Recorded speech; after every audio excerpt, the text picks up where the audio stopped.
Hello, everybody out there. My name is Benjamin. I am a dream wizard, self-appointed.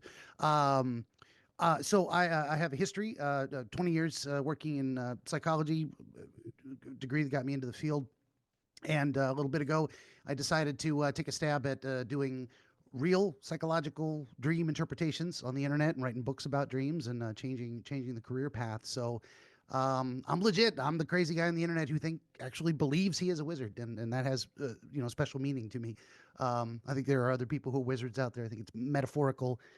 In nature primarily. I mean, I'm not going to conjure any fireballs, except fireball whiskey, which you can go to my locals page and get the recipe for that. The Dream Wizard's Fireball Cider. Um, I did conjure that one, actually. I take it all back. I do conjure fireballs. I'm sorry. You can tell I don't take myself too seriously. I'm a mixture of that kind of, does he really believe what he says? Yes. Is he really that crazy? Yes. It's all true. It's all true. So anyway, that's kind of the brief introduction to me. I do. Oh, I also play video games, but it's mostly just to do little commercials for my books. So I've been doing AI music lately, taking classic, famous poetry and making it into AI music. I just kind of discovered that, and I'm like, and now I'm fascinated by it. I got like 30 songs up so far. One that most people might recognize is Shakespeare's Sonnet 18. Shall I compare thee to a summer's day? That immediately, when I considered that, I'm looking at the lyrics, I'm reading the poem, and what came to my mind was Stevie Wonder. And so I made it in a kind of Stevie Wonder style of quasi funk, blues rock, love song. And it's genius. It's on there. It's on the so my YouTube channel is uh at Benjamin the Dream Wizard, just like on the screen here. Also, you can go to benjaminthedreamwizard.com. I'll keep talking. You cut me off anytime. But last thing here. The AI music is youtube.com/at real AI radio. And that's where I'm taking classic poetry, putting it to epic AI beats. And I'm very impressed with my work, if I do say so myself. That's kind of me. I think you just got a little taste of who I am and what I do. So, Okay. right, Well, good enough. tell us about your book. Well, we've got, so this is a stack of 17 different, I have 17 currently available works of historical dream literature. So you just take this one, the most recent, book 17, and you can probably tell it's backwards here. Here's a little thing about me. When I look at myself on the camera and I raise my right hand, I have to see it like a mirror. If I was reversed, it would drive me crazy. So I flipped it around. So that means everything is reversed. So that actually does say the fabric of the fabric of dreams backwards. And these books are, this one's like pushing, well over 300 pages. It's got what do you call it? The index in the back where you can look up all the terms. And these are historical reproductions. So this one, The Fabric of Dreams, was written by Catherine Taylor Craig. The My current edition of it is from 2023. Her original edition was from 1918. So I'm taking old out of print works, updating them in a modern format. And you can see well, I don't know if you can see, they're dense and very well formatted. I made sure okay, you go on Amazon and you look for historical literature of this type. And what you're going to find is a lot of people go to university archives. They take the PDF scan of the original book and they just slap that on a page. They're not actually doing the work to edit, format, update. These have, I write a foreword for each one. I do all the, custom page notations for the index in the back. And I add additional footnotes referencing, like, maybe I know who a certain historical figure is, but I'm not going to assume the reader does. And sometimes I don't know. And so I go look it up. That's fascinating. Let's put it in a footnote. Who is that guy? Why does he matter in this historical context? So each one of these is a different book by different authors. The World of Dreams by Havelock Ellis is probably one of the most famous, but I like to mix it up a bit. So we've got one called Dreams in Homer and Greek Tragedy. That was book 14, I think, back in 2022. There's a tremendous amount of translated Greek that I had to reconstruct by hand, one letter at a time. It's fascinating work. I very much enjoyed it. But this is this guy's doctoral dissertation describing how the ancient world, antiquity, how they understood dreams, dreaming, sleep in terms of their mythology, current religious system, and their literature at the time, and their literature was mostly spoken word. It was plays and epic poetry like the Odyssey and the Iliad. So you take those examples, and that's where how we learned about what they believed about sleep and dreams. And they had a multiple different gods.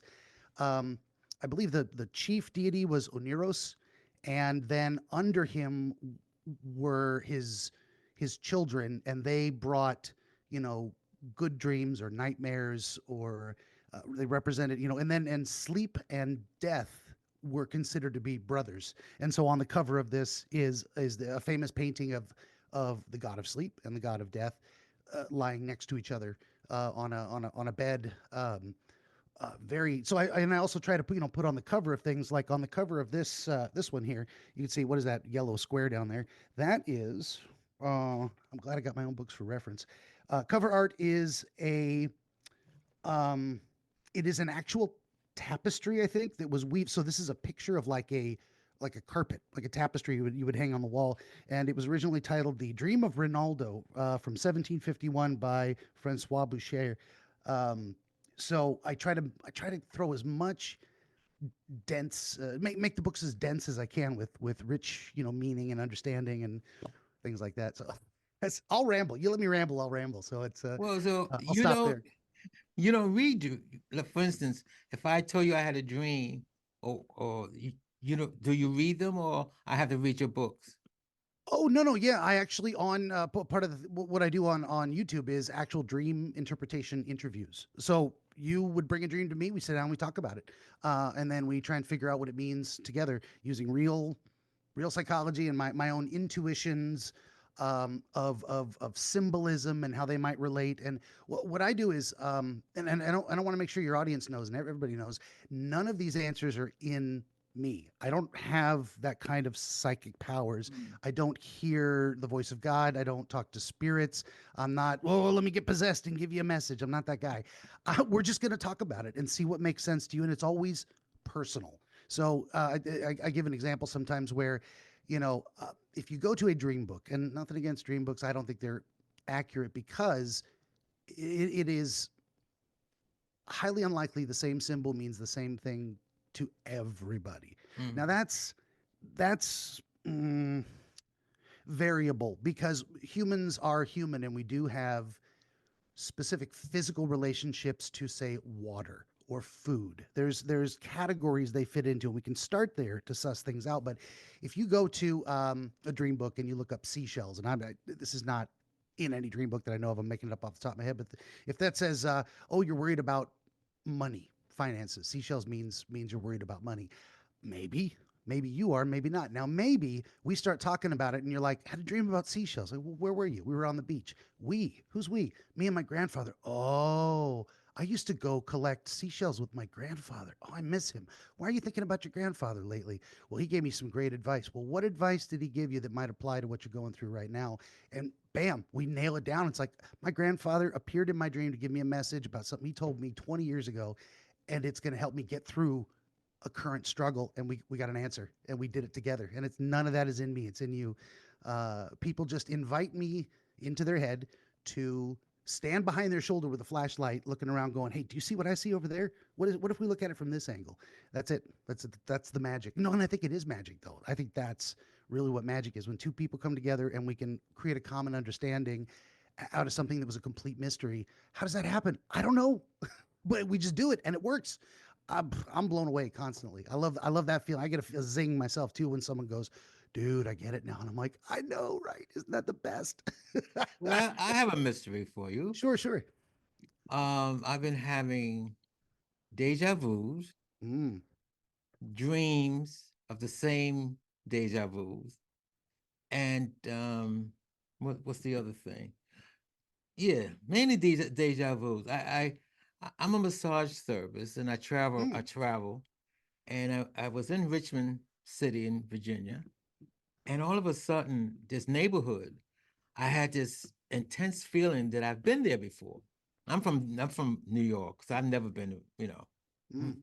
I moved to Virginia. So the only time I've been to Richmond is when I go to, when I go to Richmond. Yeah. But my client who lives in this neighborhood, it's an old neighborhood, is when Richmond, the old part of Richmond from the 20s and 30s. And every time I leave his place, because I'm driving and I pass these buildings, it says, if I know in my soul I've been there. Mm. And then, oh, I did two things.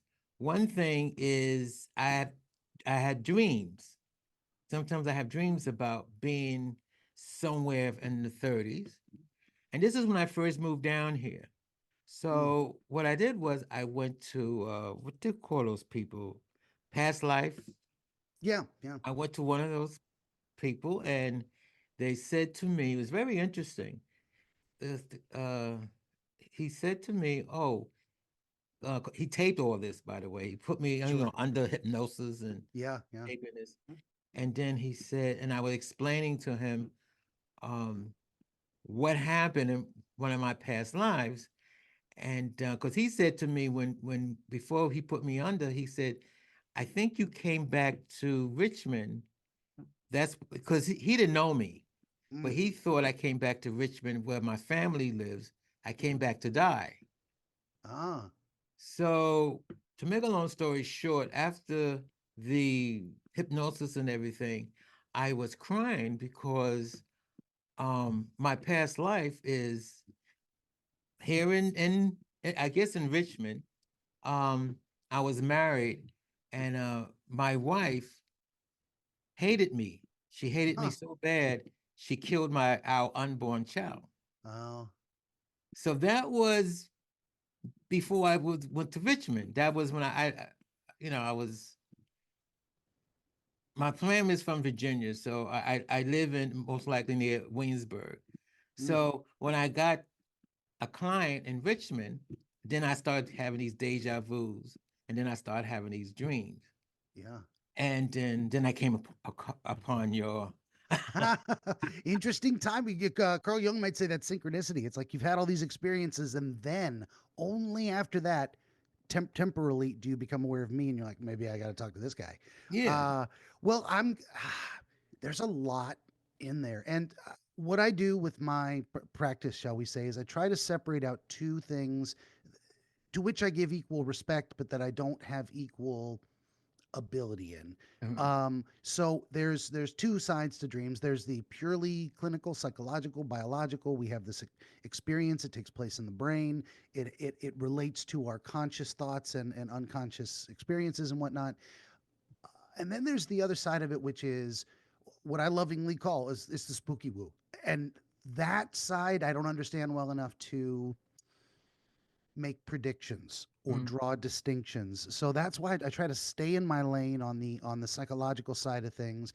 Now, and I'm serious when I say I give them equal respect. There is some crazy shit in this world that I cannot explain, and that doesn't mean it's not real. It just means Yeah. I can't explain it. So so I use this example as I have a friend who lives half a mile from me. He has told me to my face, and I believe him, Ben, I've had prophetic dreams. I had a dream, and 1 week later to the day, exactly that scenario, the place, the people, the words spoken, everything happened exactly as it happened in my dream. And I'm like, I don't know what to do with that. I believe him. I believe that happened, and it blows my mind. And actually, all of these books are available at benjaminthedreamwizard.com.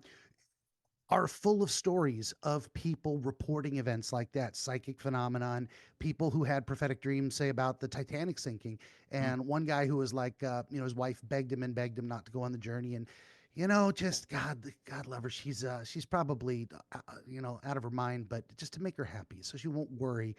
I won't go. And he didn't die because he stayed home. It's like, what do you do with that? Okay, so what was I saying about prophetic dreams and whatnot? If you came to me and asked me, Ben, hey, I had this dream. Ben, can you tell me, is this dream prophetic or not? I can't. I don't know the difference. Right. And if you bring to me a dream you say was prophetic, we can still also identify and analyze it from a more purely psychological perspective related to your life. But I've had deja vu. I don't think I've had prophetic dreams. I had maybe one experience with a lucid dream where, like, I kind of realized I was dreaming, but I didn't have any control. I just was like, "This is a dream, isn't it?" And I don't know whether I dreamed myself thinking those thoughts, and it was, or whether it was truly lucid. But and that's another thing I don't understand well enough to teach, explain what is lucid dreaming. How do you do it? There are experts on those things. Mine is more the what is the personal significance of this experience, this nocturnal vision, I call them, the dreams. What is the meaning of this personal experience to you specifically? Yeah. That's what I focus on. Yeah. So, but okay, the other thing I was going to tell you is I asked him. I said, "Are you sure that wasn't just a deja vu thing?" And he was very clear. No, I've had both prophetic dreams and deja vu. Completely different feeling when they're happening. Fair enough. I was so. What else on that? I've got a lot of things where like I'm going to stay in my lane and I'm going to say these things I really believe I know for certain. Other things I don't, but I still believe.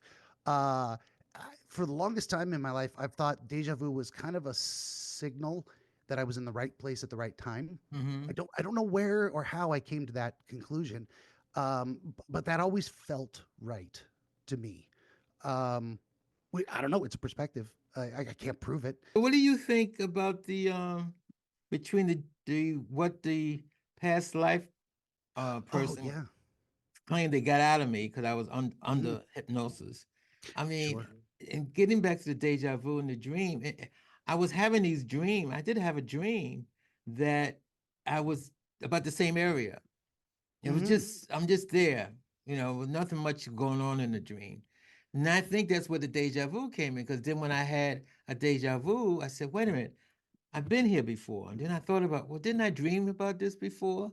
Mm. And then and another time I was in the area, I'm driving and I saw this house, and it felt like in my soul, I've been there.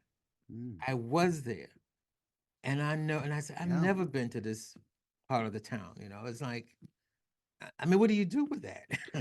Yeah, that's what I was saying. I believe those are I believe you are being honest. I believe you had that feeling. I believe that feeling does exist, and other people have had it too. But how to understand it? So, what was I going to say? It was a moment ago about the past life thing. So again, wheelhouse separating spooky woo psychology or hard science or whatever. I think there's a lot of things. I think it's entirely likely that our souls recycle. Now Mm, that is not traditional Christian teaching. It is in other um, uh, religions or philosophical traditions. It so if someone says to me they've been around before, it's entirely possible. I have no idea, and I couldn't prove it wrong. I couldn't tell you whether it was right or wrong, but I kind of believe that's likely. That we get some people described as an old soul. yeah, From a yeah, very young age, they seem to maybe have wisdom beyond their years or abilities that others didn't, and I mean that gets into some of the astrology stuff. Which what is it they said? There was a thing where it's like something is astrology for men. I can't remember what that is. It was a funny joke, but anyway, I'll never be a stand-up comedian. I can ramble, but I could never remember a set. I could never do jokes. Um, well, I was saying about so it is, yeah, it is entirely possible that you came around once before, and you're, why are people say drawn to specific areas or specific people or specific lines of work? They just feel like it just feels right to them, and it may be because they did it in a previous life, or they didn't, and they always wanted to, and so they came back to try a different go round. Um, I also think it's very likely that we live in a multiverse, but not quite the Marvel way. I this is weird, way off. Like, what was my most uh, unprovable, bizarre beliefs that? But the idea that okay, so if we have the idea of a Big Bang, mhm, and maybe God said, "Let there be a Big Bang." I don't think those things are irreconcilable, and I don't think they're opposites at all. God or the Big Bang. I think yes. So we've got a Big Bang and the universe expands. There's a theory that at some point it runs out of energy and collapses into another Big Bang, and that each of those is a successive unit. Now, if that goes on for infinity, then anything that is possible will be eventually actual. So the idea that there would be a universe where you and me are reversed. I'm you and you're the dream guy and I'm interviewing you instead. That's a part of the multiverse. But it isn't exactly like it's all happening at the same time. I think it's happening back to back over infinity time. Can I prove that? How certain am I? I'll give that like a 63% chance of being true. I don't. What do I know? But I love theorizing about that kind of stuff too. But again, that's one of the things. If you bring it to me and say, as you did, do you think I had a past life and this drew me to this area? I go, that's entirely possible. I can't prove it. I can't tell the difference. There, to get into the psychological side of things, there's always the risk that a practitioner is malicious or incompetent, and their hypnosis ends up suggesting things that you then believe were your idea. I'm not saying that's the case. I'm not saying that's even likely the case. But there's always the possibility, did this happen legitimately? Did this come from me? Were these ideas simply drawn out, or were they accidentally planted? And then I come to agree, that I now, why do I even bring that up? Because ethical practice is extremely important to me, and I'm always trying to guard against. I don't want to tell you what to believe. Mm. I want to ask questions. I want to make suggestions. I don't ever want my authority as a crazy guy who thinks he's a wizard to uh, influence what you believe or tell you you're wrong. So when I talk to people, I say you want to feel it. You want to feel a zing almost from your head to your gut that goes, "Wow, wait, what you just said, that's important." Not because I said it, because you had that feeling of connection in your own mind. Um, I'll just keep rambling forever if Well, you I just, stop me. I So just, go I ahead, just, go ahead. so for what you just said, which is Yeah. interesting, because I had another client in another neighborhood of Richmond, Mm, and this neighborhood I had to go through cemetery, and I'm mm, driving through the cemetery. It's not a long cemetery. It's just yeah, you got to go through it in order to make a turn to get them to the my client's house. And I'm doing this, and all of a sudden it hit me. It just came to me. Um, my body was buried there, oh. and I'm like, Did you oh, get of a course, name? Did you get out and go look? no. I just said this is uh, crazy. I said this is crazy thinking, and I kept on driving. mm, But I don't know. I don't know. It just hit me. I said, your body's here. I wouldn't know where to look. I mean, and yeah. No, it for was sure. and Like the if I interesting was it was a very old cemetery. And I think I forgot the name of the cemetery. I think it's one of those cemeteries. Basically, they may what you call that? Historical it was a historical been around cemetery. for a while. Yeah. Right.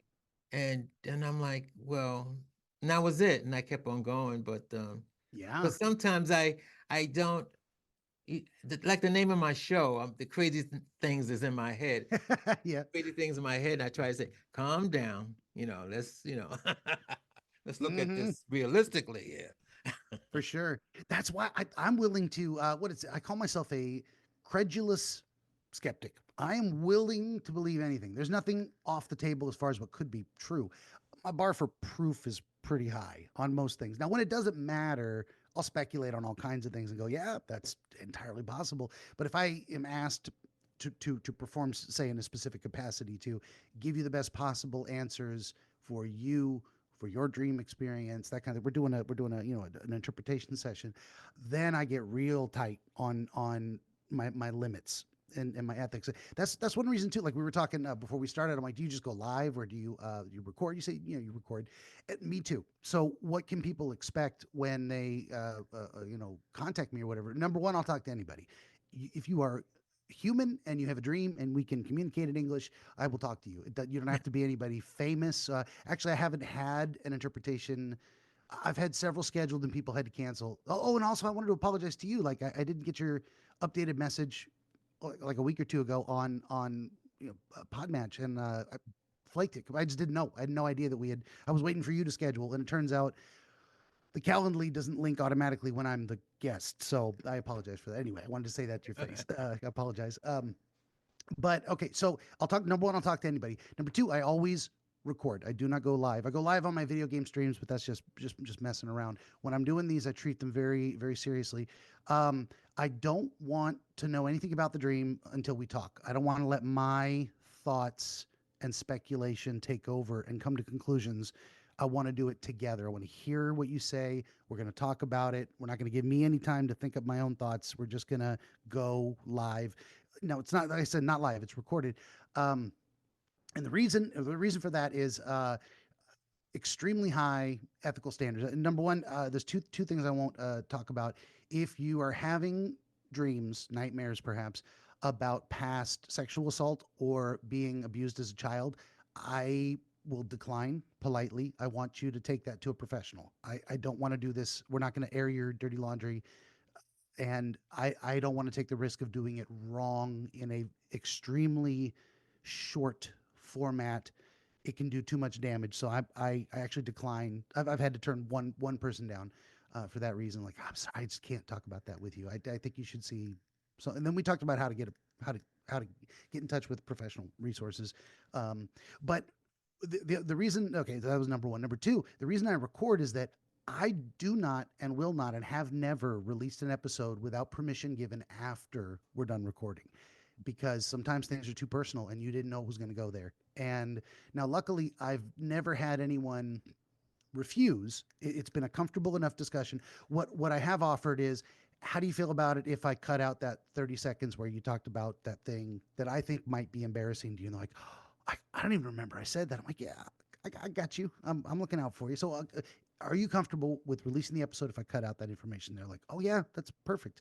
And then you'll never know what episode that was in or what information I cut, because I'm going to protect that, protect privacy, protect people's reputation, or, it's not the Jerry Springer show. I'm not looking to embarrass anyone. So, and then I also promise people, any reason or no reason at all, 10 years from now, you want your interview off my channel, it's gone.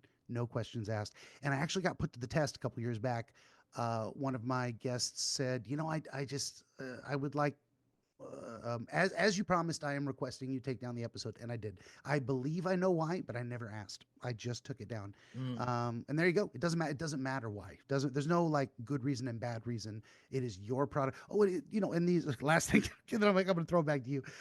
These interviews are also your product as much as mine. They're like, hey, can I share this with my friend? Please share it. You can download it. You can upload the whole thing on your channel if you have one. You can cut it up and make, stitches and duets on Twitch. I don't care what you do with it. It's your interview and my interview.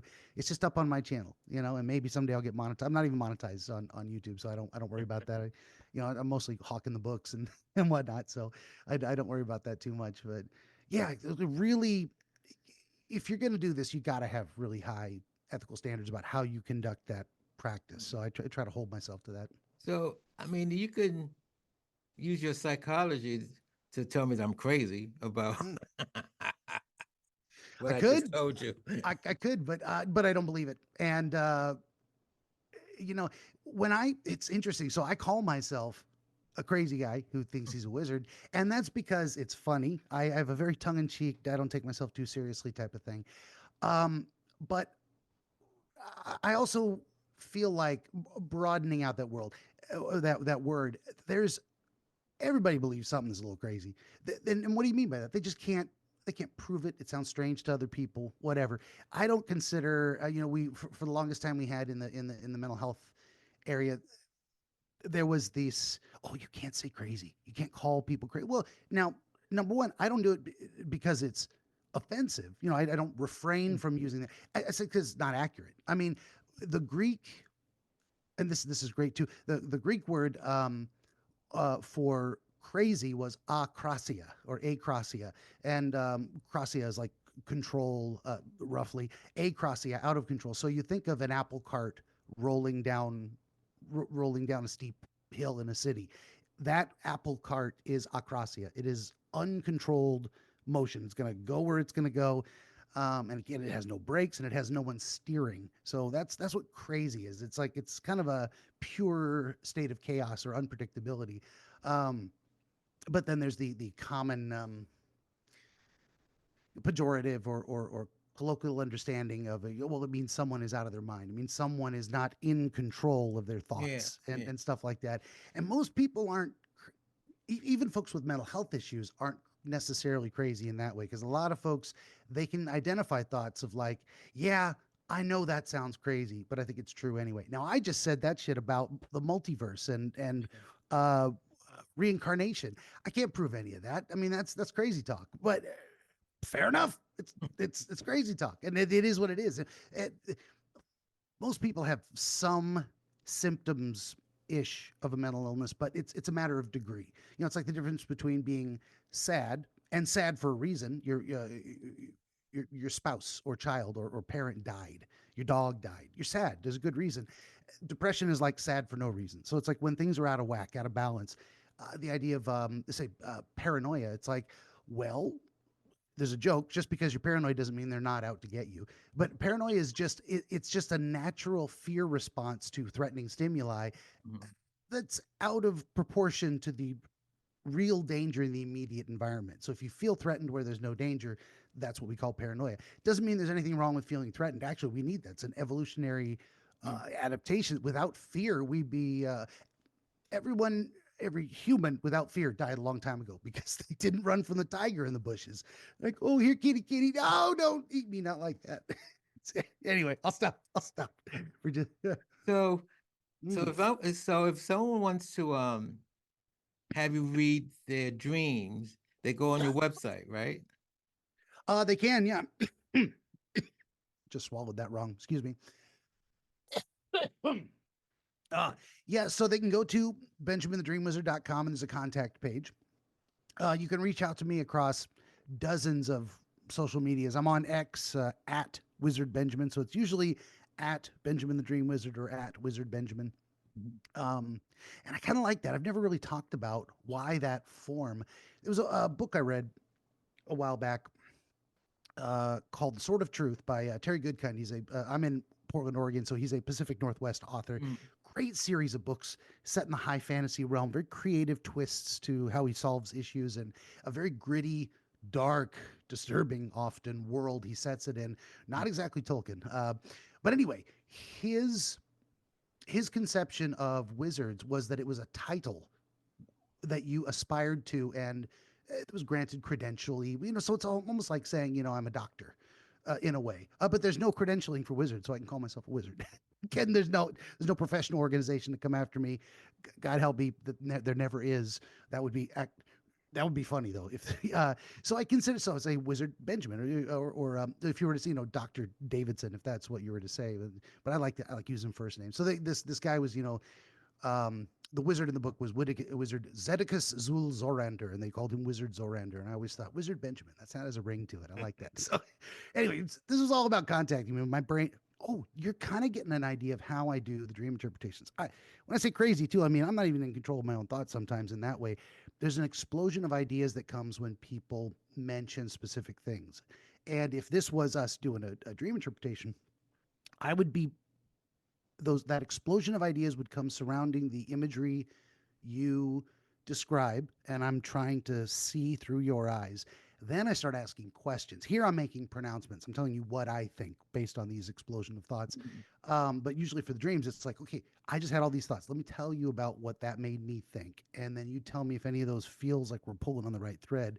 Um, so yeah, the contact page at benjaminthedreamwizard.com, and if you just put in, you just Google Benjamin the Dream Wizard, you'll find like dozens of things. I'm on like I'm on X, I'm on Blue Sky, that new one that all the people left X for.